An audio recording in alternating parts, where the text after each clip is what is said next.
Hey, how you doing? This is George of Truck Driver Nation. And what I want to go over today is going to be because of the way the market is right now and the way as a freight dispatcher is challenging with the low boards and the brokers because the brokers are not being regulated. Okay. There's nothing showing us what these brokers are making. So these are some alternative strategies that I use, but you got to, it's going to be a learning curve for you because not in the way that it's not achievable, but so many people run to the low boards as a quick way to satisfy the owner operator when dealing freight directly from the low boards. Can you get freight off the low boards and actually make the truck profitable? Yes, but with such a tight market, it's going to be one of those deals where because they really can't complain about it, right?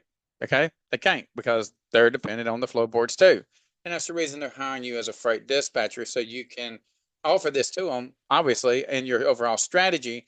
But I would spend time with it as you're doing it to play with it in a very strategic, productive way. So this is what this is going to be. It's obviously called getting off low boards. It's real strategies for experienced freight dispatchers. And as this is what your business model is provide freight. Yes, we do all the back office support for a given owner operator, but you've got to use these strategies to actually maximize that gross revenue on a continued basis.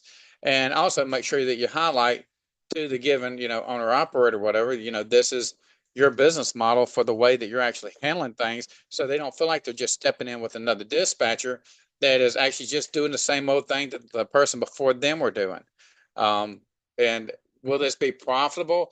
I teach a lot of ways to already offer benefits, but in the end game, without the freight and the quality, the numbers, the math being effective, then it really does hurt the owner operator in that sense because their gross revenue is still what it is, and they're paying you a percentage of that. So you're actually um, another layer. I'm not saying bureaucracy, but you're definitely another layer of overhead that's trimming down on their overall net profit. So for them to be able to manage to pay you, you got to sustain your own weight, carry your own weight. And that means carrying the weight of that given owner operator and you carrying the weight of you being a freight dispatcher to maximize it to exceed that given bottom number for actually making sure that that truck is profitable. I know that's a lot and that's a mouthful, but so what it is now, direct shipper outreach and relationship building. Like I tell people, this is a communication social networking game. Now, this is the most impactful strategy. Instead of just waiting for loads to appear on boards, you proactively find companies that need freight moved. Identify your targeted shippers, local businesses. So you're right there where you're at. Start with businesses in your area that regularly ship goods. Things about Think about manufacturing plants, distribution centers you have around you, agricultural producers, the lumber yards that you have, especially down in the south and up in the northeast, food processing facilities, retail stores with large inventories that would still less more be like DCs and stuff like that, and et cetera. And also industry specialization. If you or your carrier specialize in a certain type of freight, like refrigeration, flatbed, hazmat, car hauling, etc., research industries that utilize those types of shipments. We call it a niche kind of deal.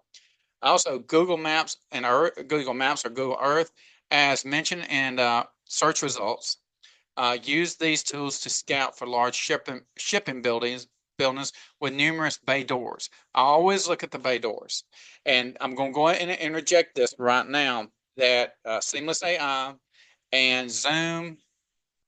Oh my gosh, it's Zoom something because I don't utilize it, but it's another platform with Zoom that can actually help you do this as well. So make sure that I totally push Seamless AI, Seamless AI, Seamless AI, Seamless AI, and but they absolutely will help you find these companies, deal directly with the logistics coordinator, get their phone number, get their email, you got their LinkedIn, you got their Facebook, and it gives you information about them on what all they're actually doing is gross revenue on an annual basis. But you want to look on Google Earth, look and see how many doors there are, research them. Especially those bills. Remember, as a freight dispatcher, you got those bills. You're under contract not to actually directly talk to them. But like I tell people, you can do what you want. I've got a broker's license. It's through another actually owner operator. And so I utilize that as well to circumvent that given problem. And so what I do is you need back source. Then I've got girls that do inbound, outbound calls that I outsource from the Philippines, and that will definitely help you. And also those bay doors, that's obviously a clear sign of significant freight movement.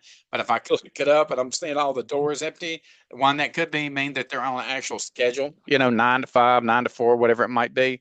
But if I see that there's always equipment in that door, now remember, Google Earth doesn't update these on a daily basis, okay? But if you see a lot of bay doors and there's ain't gotta be tractors, but trailers in those doors, that could be their own freight, but obviously somebody's got to pull it, whether it's a drop and hook. But obviously, most as an independent freight dispatcher, most of your equipment is going to be live load and live unload. That means they're actually taking that trailer with them wherever they go, putting that load on there, and then going to wherever it's the receiver is and actually unloading it, and then going to the next shipper. Now, industry directories and associations, they got the what's it called with your city where businesses register. I'm having a hard time thinking today, but you got to kind of become a member of some of that crap. It's all about money. But if it's going to justify your means, not the Board of Aldermen, it's like something of commerce or something. But anyways, you can go in there and find out. These are basically associations in those given cities and the business directories. Everybody used to have the phone book. It's not that easy no more. But that being said, look for associations that are related to the industry that you want to serve, like manufacturing associations, food and beverage associations, as well as do expos. Okay. Now they often have member directories and host events where you can actually network. Like I said, the overall expos and stuff like that. So make sure you go down there and you go to them. Will it help you? Absolutely. But this is for people that are doing this long term. Even freight dispatchers, I'll be honest with you, I only expect most of them probably stay, like maybe 10 to 20% actually stay in the industry. And that's bad because they just didn't give it can't give it a chance.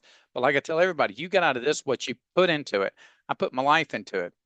Yeah, I started late because I was busy doing stupid crap out on the road. But once I got a hold of it, I started realizing that I had just as much accessibility as the big carrier that I thought, well, hell, you got to have millions of dollars. You got to have this big line of credit. I don't have all that, and you got to have, overall business credit, and you got to have partners because you can't do everything your own. But I managed to actually put it to where I can manage it. It's me and my wife. You always got to have a good partner. And I look for good leaders to actually work with, but most of the time they're out there trying to do what I'm doing. But as I build, I don't want them coming in and undermining what I'm doing as well. You always got to approach everything with a level of suspicion because there's so much undermining that's going on with different people based on other people's intentions. They come carrying flowers, but they'll damn well leave you to the grave, lead you to the grave, right? So, anyways, also do a competitor analysis. See whom your current carriers are. See what your current carriers are hauling for, or the actual hauling for, and identify similar businesses. So you got truck stops. Go down there like you're deer hunting. Go down there and sit down there with you. I don't care if you carry whatever you're going to look at the trucks with. Me, I go walking around. I'm a truck driver. I know I can walk inside those things and look at what they're carrying on the trailers, right? And most of the stuff is easy to identify. Most of it's wrapped in the advertising packages that came from that given company, right? So your flatbeds and step decks will be easy to identify. Also, any of the shippers, any of the places coming and going, because you don't know what's going in and you don't know what's coming out. Remember, some stuff is raw materials, some stuff is finished products. But but anything leads to better than what you already got in your hands. So do your research and just sit around and find out places where the truckers hang out at. Okay, are they going to talk about everything? My overall theory, and I know you're not going to like this, go in there and just talk about freight and talk about what you're getting and who you know, and and they'll kind of brag because they love bragging about their freight. And I use that as a window to get in. I know that's dirty, but just trust me, I even do it on platforms and forums. People are always going to want to boast. And if you go on TikTok, you can actually get into trucker forums where they're out on the truck talking about who they carry for and everything, not just the carrier that they drive for, but who they're actually delivering to and stuff like that. So keep that in mind. And also look at cross-docking places. See if you can get in there with cross-docking and be able to pull some of their freight. Cross-docking is a big business. That means they're not taking it all at once. They might go sit on a dock hill up for a couple of weeks because it's not ready to go, and they'll grab the load early because the manufacturer, remember, they're not always grabbing this freight because it's ready to go. Sometimes they grab it because anything off their dock is now considered, basically more like a receivable at that point. Well, payable or receivable, depends on which end of that stick that they're at in that given count. But there's a trick that a lot of them use when they're actually cross-docking, using places to store that shows that it's off their docks. And when it comes to doing inventory at the end of the year, or however they're going to look at it, then the count comes up, whatever it might be. So, people are strategically smart when it comes to this. And I hope that makes sense to you. If you don't, you really need to dig deeper if you're going to sustain and actually stay in this game. I'm not saying these are all quick fixes to actually generate better freight, but as you go through it, you're not looking for, you don't have 1 million trucks, you don't have 1,000 trucks. You got 5 to 7 trucks on average. That's the ones you're looking to make sure you keep service for, and make sure that your guys stay in a route or a rate. If they can stay in there, then you know where to work the freight at, right? But also news and local business journals, those help. You can do them in forums as well as that. And now that you got AI, you can get them to kind of scrape through it. It's called scrapers, and actually see what's going on. So keep an eye out for new businesses opening. Prime place, they need the trucks, whether they've already got established tractors or equipment. A lot of people don't like maintaining equipment unless they got real power. Like basically, if they've got equipment and whatever they're buying it for jack shit, and they're selling it for high dollar. Those type of people can usually build their own fleet of trucks. There's so many scams out there when it comes to markets and buying and selling. If you really realize what you're actually paying for, you truly be pissed off. Okay. And I don't like getting off into that because you have to do research yourself. But I know a lot of the numbers about what we buy and sell and what the actual prices are, because I was always nosy to begin with. And that's the reason I've become so good at what I do at these days. Thank goodness. I probably could have done that a lot easier, but you know what? It's my path. Everybody's got their own path, right? So anyways, keep your eye on that about new businesses, expansions, and companies announcing increased production. These are potential new shipping needs. So, and not that it's going to pan out, but like I said, you're only one person. Do what you can do, and I promise you it will add up. Now, marketing and outreach strategies. Now, cold calling and emailing, I don't know. Cold calling probably works more. Emailing probably not so good. Now, this is all very often the primary method that a lot of people actually do use. When you're looking at the statistics and the odds of when they change phone numbers and how many people are going to interact with you versus email versus, because you can't really text these businesses. They don't really have texting, but what you can do is actually cold call. But that's the reason Seamless AI works so good, because you're bypassing the secretary and her drama. It goes directly to the logistics coordinator. Now, preparation, research the company before you call. Understand what they do, what they ship, and who handles their logistics. Like a logistics coordinator, some people call them logistics manager, shipping supervisor, or warehouse manager. And, if you feel like it's worth it, find out who it is. I mean, get eyes on. Recon, in the real literal sense, ain't a bad thing.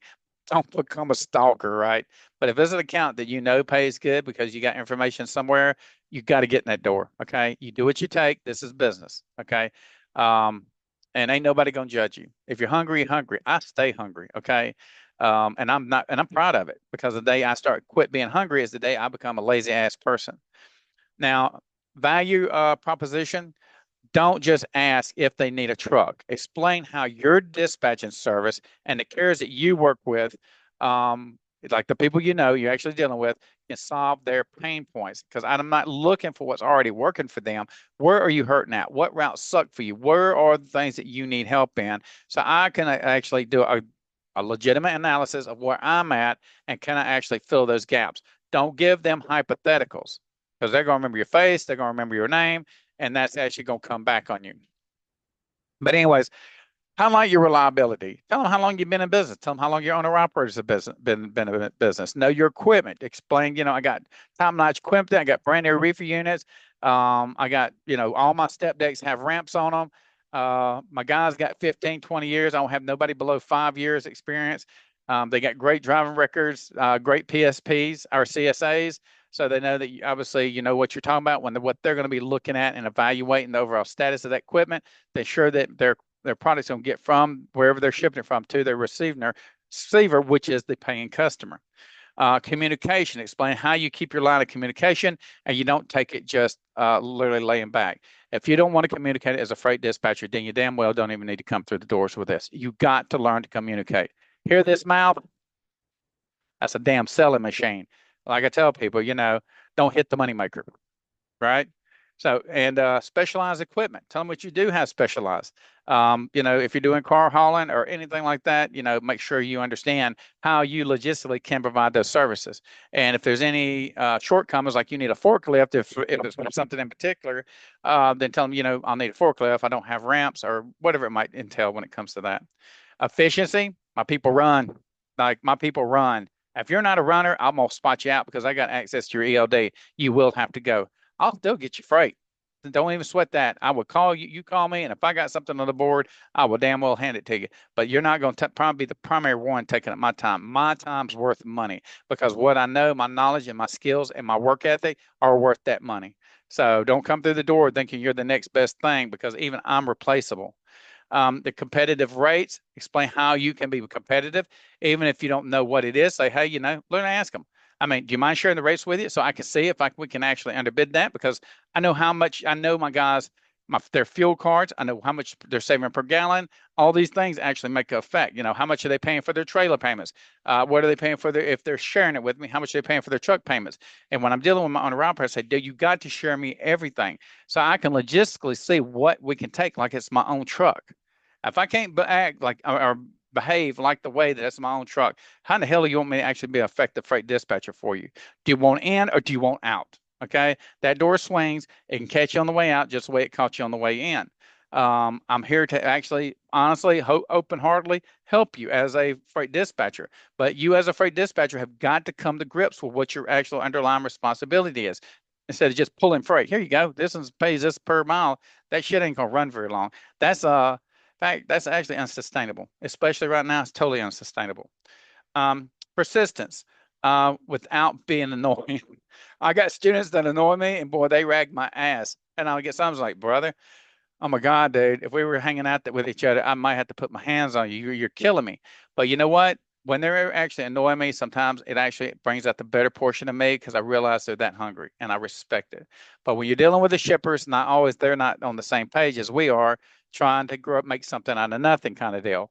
So make sure to know when your stopping point. When I say give months, give it 3 months. But always keep your email, your friendly, touch and base type of deal in perspective. I'm just reaching out. This is George again. We talked back in whatever date. I met with whatever great person, and I'm just saying if your situation's changed and you're looking to actually find new lines of capacity.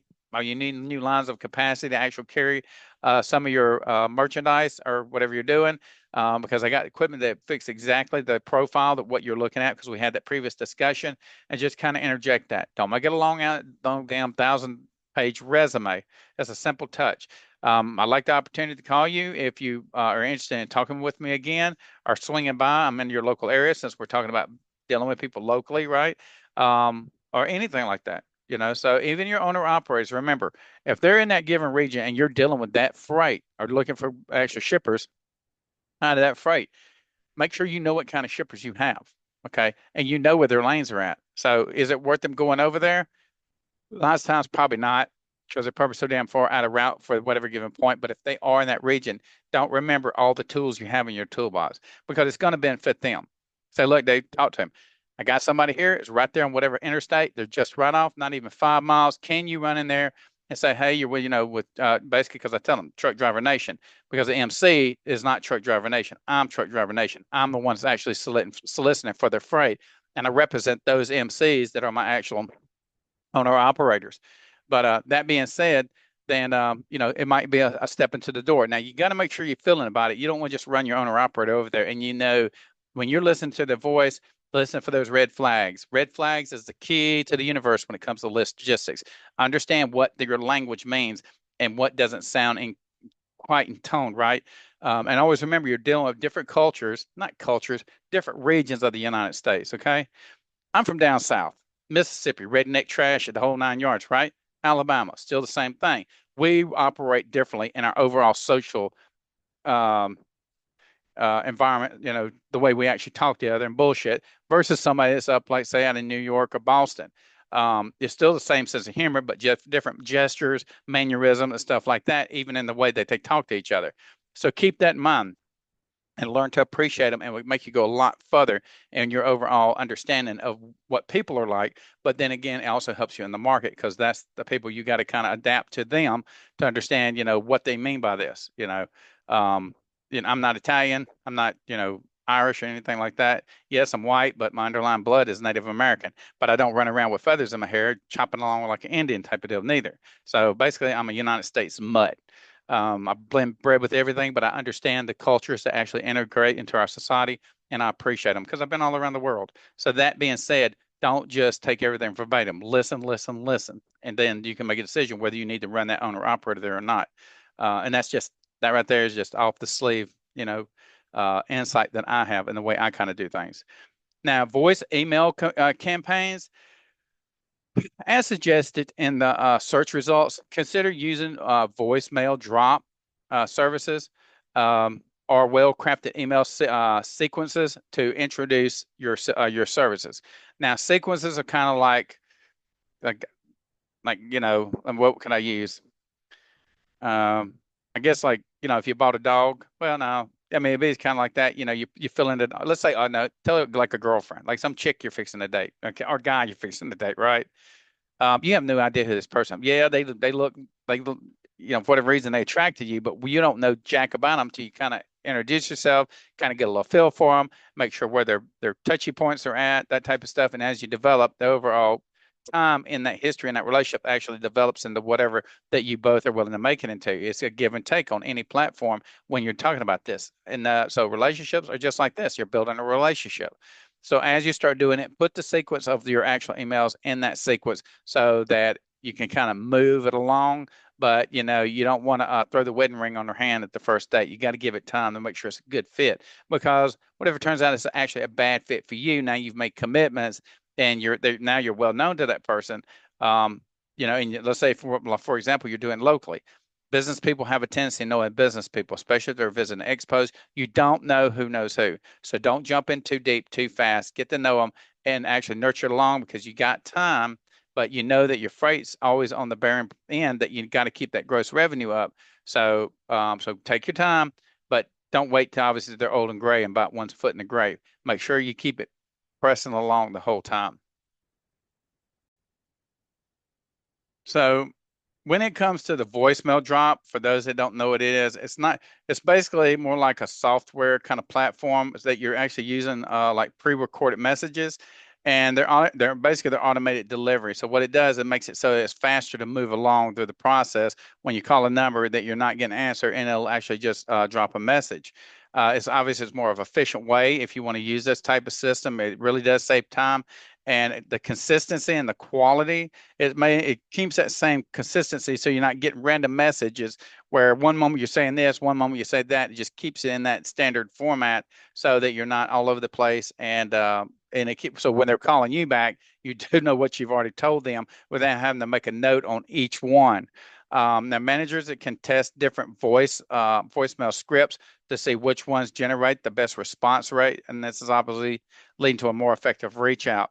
And it's scalable, so it means if you're doing high volumes of course voicemails, it makes it more efficiently, very quick, a lot quicker. Now, and so as far as being intrusive, because you don't want to be pushy and everything, because like when I talk to people, people are like, who in the hell do you think you are? Because I'm straight to the point. I mean, I tell people, look, if I come across wrong, just ignore it. I mean, I'm all about the business. It has nothing to do. I mean, your personal life, I'll congratulate you on stuff if you mention stuff and all that good stuff. But in the true essence of my heart, I actually about the business because I don't know you. It's not that I don't wish you great in life. I do, but I'm strictly about the money. This is logistics. I'm here to provide a service for you, make sure whatever. And because the chances of actually becoming long-term friends, like I tell people, I'm not taking applications for new friends, but I'm here to help you with sincerity. So when people reaching out to me, hey, I appreciate it. I like the way you do whatever. I absolutely appreciate it. And obviously, I hope I can learn something from you as well. But that being said, that's the way I actually view that. Okay. Networking events. Now, you need to attend local business expos. Oh, yes, I cannot emphasize these expos. They're industry specific. I mean, it depends if they're selling an item, they're having a meeting about a business or whatever it is, and make sure you go sit in those presentations. Trade shows are great. Manufacturing expos, agricultural conventions. You are in logistics. Everybody has something to move. You need to be as many as possible and get your name out there. And it builds your credibility because because the same people you might be at one expo might be at the other one as well. And this is obviously an excellent opportunity to meet logistics managers face to face and build that rapport. Now, those you might actually be friends because you're face to face. Most of these other contacts, like I said, voice drop, it's through the phone, you know. Now, referral programs encourage your existing carriers or and potentially even satisfied shippers once you obviously have dealt with them to refer new business and offer incentives. I mean, it's figure out what best for you. I mean, I can't give you whatever, but if I say I'm doing good business, I mean, what the hell does it matter? I'll get you a trip to wherever you want to go, pay for the hotel and everything, because in the overall aspect, depending on the money that I'm making, it's like a kickback rebate type of deal. So share the wealth, right? They did something for you, they got you going, and it's not that they ever asked for it, but it's just good. It's a good gesture. They're helping you stay fed, and like I say, everybody has to eat. So the greed is going to kill you really quick. So if they're a good customer, reach out, do something for them. Get them a gift card to a dinner or something. I do what I can where I can, and I literally do, because it helps me. But don't offer more than you can actually give. I've had that come back and bite me, because I thought it was one time I thought I was strong enough to actually give somebody something. And I was like, yeah, I can do that. I already have that in my hands, but then I wasn't. And I didn't really know the way to actually make it like a substitute for that given promise. And it made me look, I don't know how it made me look, but in my mind's eye, because I'm prideful in the sense I don't like saying something I can't deliver on. And that's the reason you got to learn to hold your tongue. Make sure that you're not, what do they say, checks that your ass can't cash. So keep that in mind. Now, online presence, professional websites. My website has helped me so much. I cannot even tell you. Everything I push, I connect it back to my website. It gives me that stable presence that people can actually see how long I've been in business. Yeah, I did change my business, and people gave me a little bit of heat at the beginning. Well, you've only been in business with this often. Then I have to refer them back to my previous business name because I was still doing DBA. So you can actually take your business name and do DBA if you've actually established yourself in another field. But my problem was it was an owner operator name because it's my trucking name, and it just didn't fit the presence that I wanted to have. So I actually just went and got a new IN, built me a whole new website, and kind of took it from there. LinkedIn, that's more of a business platform. I don't really get a lot off of it. Maybe I don't know how to engage it correctly. And I've said this more than once in content that I've made, but connect with logistics professionals, participate in relevant industry groups, and share valuable content. I'm not that present on there because one, I stay really busy just in myself, but I watched videos and stuff on there, but it was most time, I'm not being bragging, but most of the time the content wasn't nothing that was eye awakening. It wasn't a revelation at all. It was just standard business practices. But Google my business, ensure your business is listed so local companies can find you when searching for dispatch services. Make sure that it is one, SEO friendly, and that it is indexed, because they do an indexing thing with Google. It takes a while for it to happen. Sometimes it takes months. And then you also get stuff that you've already had relevant content. But like I tell people, sometimes I have to do content because I give more than one perspective on what I'm doing, because some people get it one way, another person gets it another way. So I don't try to be just strictly subjective. I try to back off, be objective, and I don't try to be static, but it still needs to maintain the same parameters of what that content needs to be to convey that information so that person can be productive of what they've learned from your content. But direct mail campaigns, I don't know who does these anymore. Send informative brochures and postcards to target businesses. Sounds like you're chopping down the forest to me. For that one, I'm going to actually have to say no. Content marketing long-term, create blog posts, articles, and social media content that provides value to shippers. Tips for efficient shipping, understanding freight classes. This positions you with an expert opinion, and obviously builds trust because they say, well, he's making content related to this. So because as I build content, even I learn. Okay, it gives me other perspectives. So it brings my learning status up in my own industry. But when it comes to creating blogs, absolutely I do it. Social media, I absolutely do it. I push, push, push. I do. Sometimes I do TikToks. They're not professional. It's just me in the car or wherever the hell I might be at, but I still stick it out there. I don't even get a lot of feedback. The YouTube absolutely is probably one of my more powerful platforms that I use, since I actually teach classes for freight dispatchers. That definitely helps them out. And even in this content right now, if they're going to watch this content, it can help them out. But people are a lot of people are minimalistic. Okay, when it comes to work, me, I'm a workaholic, and that's a bad thing, because I miss things in life that maybe sometimes I kind of regret. But in the presence of knowing what I'm doing and how I'm doing it inside logistics, there's very few that I've come up against that have actually impressed me with their skill set, that I actually want to actually kind of network with them. Because people say, well, I did this, but how in depth do you know what we're fixing to do? Now, if they obviously got that certain level that I'm actually needing to work with, and I know that they can fill that given position when I'm working with them, absolutely. Yeah, I mean, you're there, so I can meet you on that at that level where you're actually at. But social media, content marketing, absolutely, I would have to say that's a definite go. Now, building the relationship. Now, focus on the service excellence, because that's all we do is provide service. So you need to make sure you concentrate on your reliability, your clear communication. Clear communication comes in the form of contracts, because I babble along sometimes and I miss points. So make sure that when you're actually documentation is spot on. Timely updates, you're in communication with freight dispatching. So make sure that if you're not communicating, this is going to be a rough road for you. And problem solving is absolutely paramount. I'm good at problem solving because I've had enough mistakes, not just the ones I'm solving, but the ones I made myself when I was out in the field. So make sure your problem solving skills stay up to par, and you got a good mentor to actually help you move along. And that's the reason all the students have direct access to me through Telegram.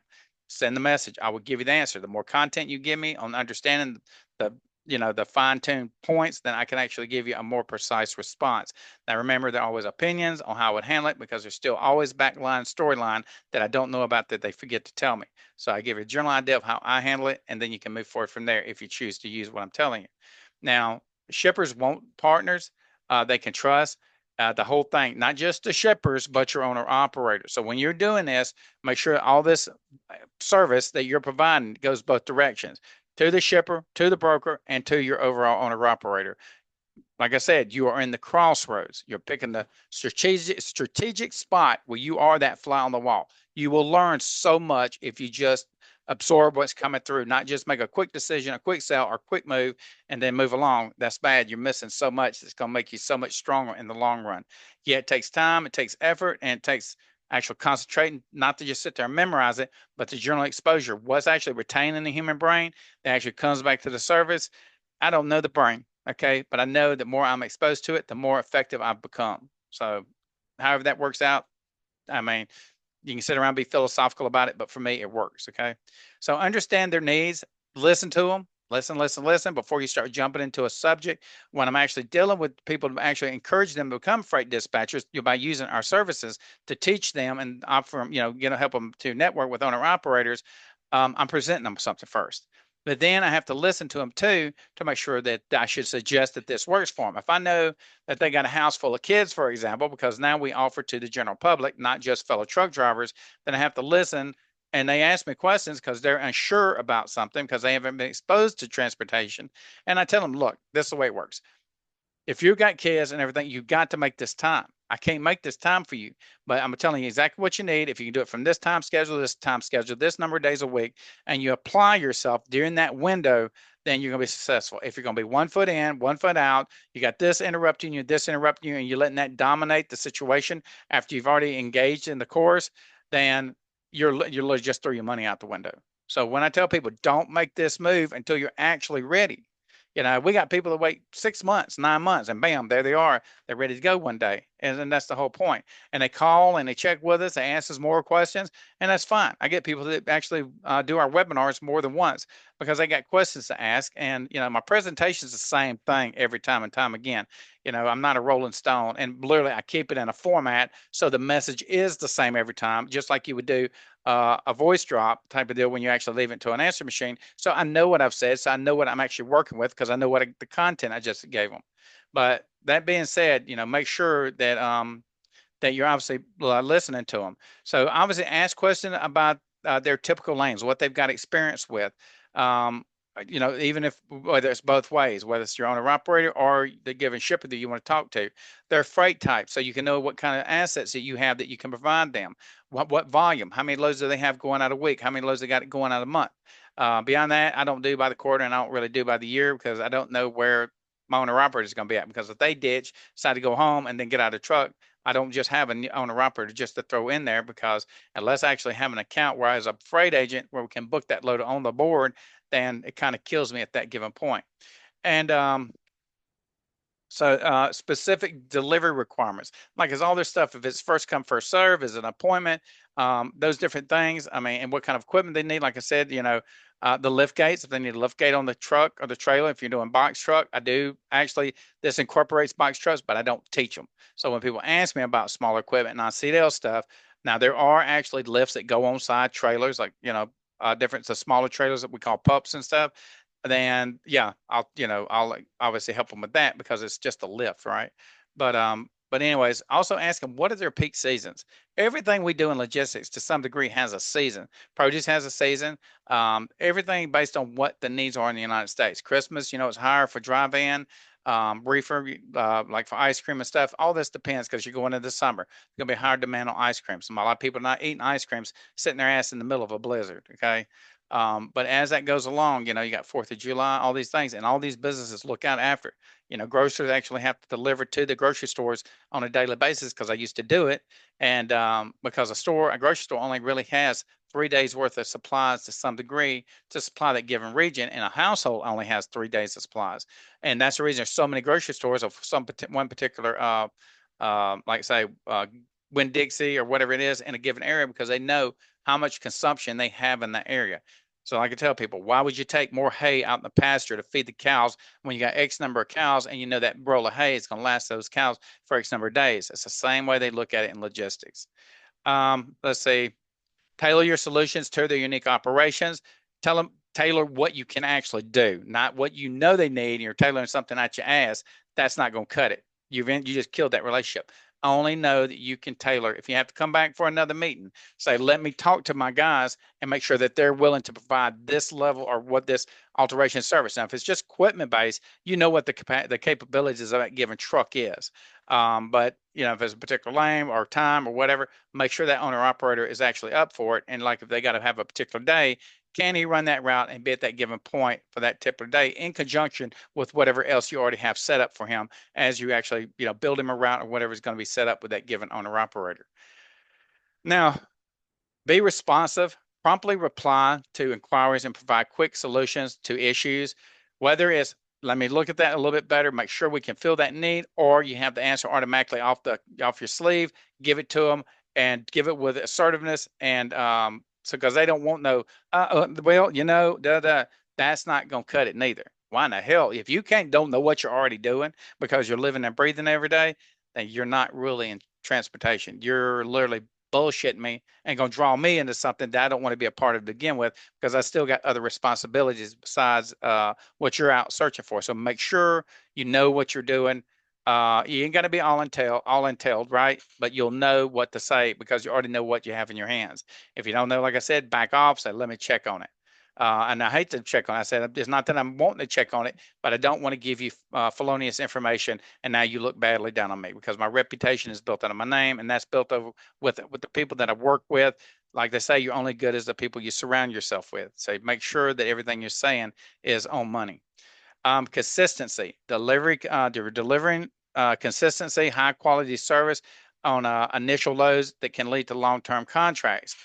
If the people are going to be late, they're not going to look at you twice. Hell, I just gave you your first chance and you couldn't make it 700 miles and you're like 3 hours late and you're giving me some bullshit about traffic. Those trucks can be rerouted. Figure how you got to get it there and get it there. Otherwise, you killed yourself even before you go in. And going back and begging for a second chance, probably not going to happen. The world I live in, there's not a lot of forgiveness when it comes to actually making money. You start playing with my money, you actually hurt my damn feelings, and we might get twisted up in some kind of conversation that you didn't want to embark on. Follow up. Even if a shipper doesn't have an immediate need, check and periodically and stay, on top of it and keep them in mind. If you have to work your platform where you're keeping like a CRM or something like that, where you can actually follow through. What was the last time you had conversation? What was the last conversation about? Keep those notes. And if you use software that like a VoIP that has AI, it'll literally make you a short note on what was talked about in a conversation on the phone. So copy it, paste it, bam, you got it there. There's no reason not to have it. Use the software that is available now in 2025. We're no longer penciling in notes and writing on chalkboards on the wall. I don't even have none. Okay. So that being said, make sure that you're actually using what you have in your hands. Otherwise, you're hurting yourself. Okay. Now let's talk about these government contracts. Everybody always wants to get government contracts, and there's a lot of sites, and there's some sites that I know I keep to myself because they work really well. Now there are instances that I should do share for it. You'd have to actually ask me about it, but let's just talk about this right now. Register with SAM.gov, SAM.gov. The United States government actually has a vast amount of freight registered on the system for obviously, basically it's called System for Award Management, SAM.gov. It's the first step to becoming a government contractor. You got to just start doing it.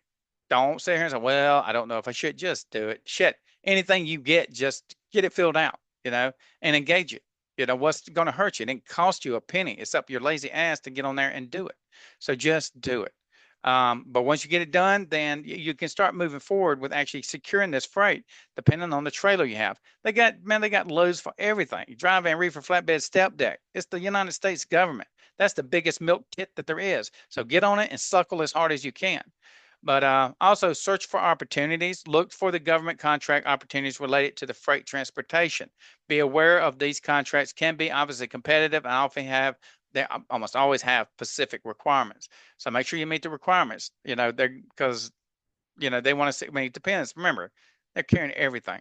There is probably nothing that you can think of that the regular population don't use in addition to military stuff, whatever it is, they're there. So make sure when you do it, make sure that you're going to fit the requirements, for that actual contract. But getting in there, there's all kinds of contracts. So don't just think, okay, I'm not qualified for that one. I'm not qualified for the rest of them. That's not the way to think. You need to go in there. There is something there for you. You just got to engage it and keep knocking at the door till good old Uncle Sam lets you in, right? And now it's time to eat.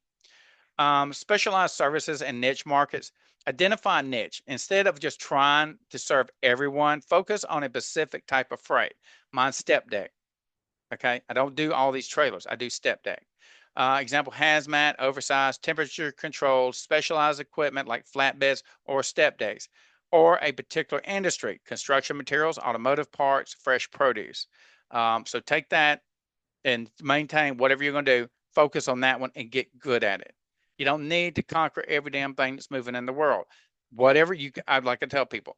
For my truck driver recruiters, I got all these carriers that need drivers. I give them 3. If I give you too many choices, then you don't even know how to recruit. And then you're giving all those choices to a truck driver, well, sure the hell ain't gonna know how to pick one of them out.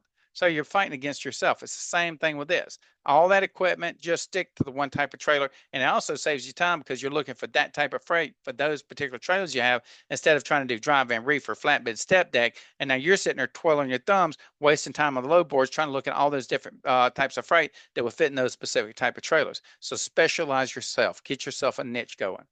Become an expert. Develop deep knowledge of the regulations, the challenges, and the specific needs of that niche. This allows you to provide more specialized value and attract shippers in that area because you know the lingo, you know how it needs to happen, and any issue that comes up with it, you know you got the problem-solving skills right in hand because you're not all over the place. Offer value-added services. Now, obviously, can you help with like say, for example, route optimization, paperwork, or other administrative tasks that serve the shipper time and money? It's not just on your owner operator. You can actually do stuff for them, like and literally ask them if you don't know, ask. say, what do you have that, I mean, I can actually pull off your shoulders, get it done for you and get it back to you as part of this overall partnership that I'm working, pulling your freight. Give me what I need to do. I'll get it back to you in a timely manner.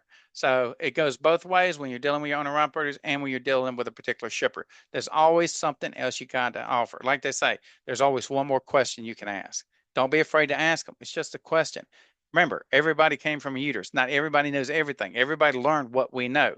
We didn't come implanted with a downloadable program. So make sure you ask these questions. Collaboration with the small carriers and owner operators directly. Now, while this isn't finding loads outside of brokers or load boards for your carriers, it's only it's a way to grow your dispatch business by providing your services to more carriers who do want loads from those sources. There's a lot of people, when you talk about load boards, that's all they're used to hearing. Give them these alternatives and you might watch their eyes light up because like, oh, I was trying to do that. I didn't know how to do that. Tell me more, say, tell them what you can do, because they're not going to go off doing that because they're so busy driving the truck and keeping that truck running. So just remember that. Target new and small carriers. Many new owner operators or small trucking companies don't have the time or expertise to manage their own dispatching. That tells you right there. Get in there when they're new. You can actually look up what your new carriers are actually opening up, because they all go to the Secretary of State. So get in there, find out who's new in the game for whatever area you're in. Start with those because you can go knock the doors. In addition, because new carriers, they come and they go. People get money, they get a truck, they screw it up because they didn't have the right help or have the right knowledge, and then they're out. And this happens all the time. Marketing to carriers. Use similar strategies as above, but target trucking companies. Highlight how you can keep their trucks loaded, handle their paperwork, and negotiate good rates. That's the whole point why I hire salespeople. I don't hire a lot, but I have them because I can't do everything even to myself. That's micromanaging. You want to have a bleeding ulcer? Try to micromanage. The way me and my wife have done it, we push so hard sometimes, we realized we had to give and take. But until you grow to the next notch and get that other resource, and now you can actually exploit that next resource you have in multiple facets. When I get something, I don't just say, well, this is what it's made for, this is what it's used for. I try to figure, okay, this is the tool. This is the new screwdriver I got in the toolbox. Well, I can unscrew the screw. I can break out that glass. I can dig a hole through that wood. Whatever it takes, I'm going to use that screwdriver because I'm going to take that tool and I'm going to work the hell out of it to either the screwdriver breaks, it's bent, it's wore out, whatever it is, however you want to view it. But don't just take the tools you're using and just think they're set for a particular thing. Improvise, innovate, think strategically. What do they say? Necessity is the mother of invention. Use it. Think about what you're into. The key considerations for independent dispatchers: legal compliance. Make sure that you're legal at all times with the licenses and who you're dealing with, or that could definitely hurt the given carrier that you represent, and actually hurt the business that you're actually representing, and let's say for a direct shipper. Carrier relationships. Build these deals that you need to actually understand their needs and what they're actually wanting out of you as a freight dispatcher, and keep that rapport going, that line of communication. If they shut up, good chance they're fixing to get ready to leave you. Always look at red flags. They're that important. Technology, learn how to use your TMS or whatever you're actually ATS or CRM or whatever you're going to use. And obviously to monitor the shippers, to monitor the carriers, keep a clear picture to everybody. But remember, you don't need to buy every damn thing that has a subscription to it. Find out the tools that work best, that incorporate the given tools that you're wanting to do in the direction that you're wanting to expand your business, and utilize those. And then at whatever point, once you maximize it out, then get ready to go down there and get you a new tool from the software that you think might actually help you. Make sure you research your software. Just don't buy something. Make sure your TMS incorporates multiple MCs, for example, as a freight dispatcher. And how does it handle your multiple shippers that you're dealing with? You can't just sit and write notebooks and start looking through a notebook. Those days are over, okay? Have something that can actually look for profiles where you can actually search out what you're looking for because you put the content in there correctly. Now all you got to do is pull it up, who can actually provide which service, and that kind of streamlines it. It doesn't still always, knock out the legwork because you still someone's got to do the legwork, but overall, it sure makes you more effective. About what percentages, I have no idea. I just know it makes me more effective, and I know it will you as well. Sales and marketing skills. These are things you develop over time for the market that you're in. So obviously, Moving beyond low boards requires strong sales, negotiating, and marketing skills. Be prepared to sell your services actively. I sell everything I do actively. If I'm on the phone with you, I don't want to sell you something you don't need because it's going to cause me problems. I don't need to add to my problem list. I need you to think about what you're doing when you're dealing with me, as well as I'm going to think, even when I'm dealing with you, are you a task that I want to take on? I don't, I've got people I literally won't take them as students because I have no choice. They're not there. I can tell when somebody's there, they're interested in everything because they're asking the questions where they least reached out and researched something to know that, yeah, they actually showed the time to look out and see if this was a good investment for them. Because this is probably one of the least impactful positions that you can actually build a business out of almost anything. The overhead is very minimal. Most of the stuff you probably already have at your house. Cash flow, direct shippers, contracts can sometimes have longer payment terms than loads through brokers. So ensure that you and your carrier have a plan for cash flow, possibly through factoring services. So do whichever, use RTS, whoever you want to use to make sure you got a factoring services. Most owner operators already have it, but in addition to, make sure that that owner operator is getting the best rate, because you as a freight dispatcher need to be held accountable for, if you know you can get them a better factoring rate, instead of paying 5%, you can get them down to 2.5%. Something like that, then obviously you've saved them money. Any penny you save them is going to be a penny more that works toward that million in theory that they're going to need. So don't just be just take it as it comes. So you really need to be proactive when you're actually seeking out the shippers, building these strong relationships, and demonstrating the value of what you are. And an independent freight dispatcher can significantly reduce their overall, reduce their resilience as far as getting away from traditional freight brokers and low boards. So you do have resilience, but you got to dig in yourself. Okay. Yes, you got computers that will give you lots of ideas. That's still resilience. I don't give a shit how you figure this is going to work out. So, and obviously, this is obviously going to lead to more consistent and higher payer opportunities. So, you got that learning curve. Yeah. Don't cry about it. Learn, educate yourself. That brain pan between your ears is meant more than just to basically have somewhere to hang your face. So use the brain that's in your head, and you will provide the next steps. And you got, as far as having a mentor, I mentor everybody. Okay, I'm rough around the edges. I tell people that straight out the gate, even before I even agree to take them on as a student. You got to understand, I'm giving you everything that's legit. There ain't no sales pitch. We're not trying to scam you. I need you to get this down, because in the overall gist of things, I am pro truck driver, really pro truck driver.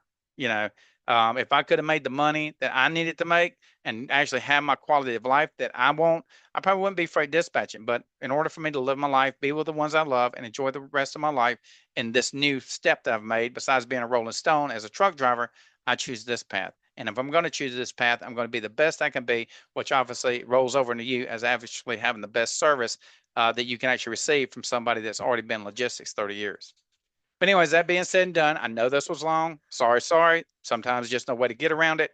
But if you need help, get a hold of me. If you need freight dispatch school, go to truckdrivernation.com. Look at what we have to offer. Contact information is below. Like or subscribe, gripe, whatever you want to do. And if you got questions, I'll make videos on them. If I'm missing something that is out there that I just haven't covered. But that being said, I wish everybody to have a blessed day. If you're out there on the road, please be safe. And for all my students, get your stuff done. Let's get you to work. I keep pushing. Come on, guys. There's owner operators. I'm getting these leads in every day. They need to talk to some more freight dispatchers. Make sure you know what you're saying before you decide to take that next step. But, ask me the questions, and I will make sure you know what you're doing, and practice your practical skills. I showed you what to do for those that have already crossed that line. So make sure you practice. It's not going to make you perfect, but it gets you proficient enough that you're not wasting that owner operator's time and risk him losing his equipment because you're not ready to go. So make sure that you know in your heart that you want to do this and everything if you're going to come into this industry, because I don't want to destroy my own industry by, bringing people in that just ain't going, they're not interested in it. And I don't want you to waste your money as well, because you probably won't make it, because this is one of those industries. If you educate yourself 100%, this is not neurosurgeon, you can achieve this. But at the same token, if you don't feel it, you're not going to be lazy about it. You're going to regret it, resent it, and resent me. And I don't want that to happen. That to obviously happen. But anyways, thank everybody. Everybody have a blessed day, and let's move on to the next subject.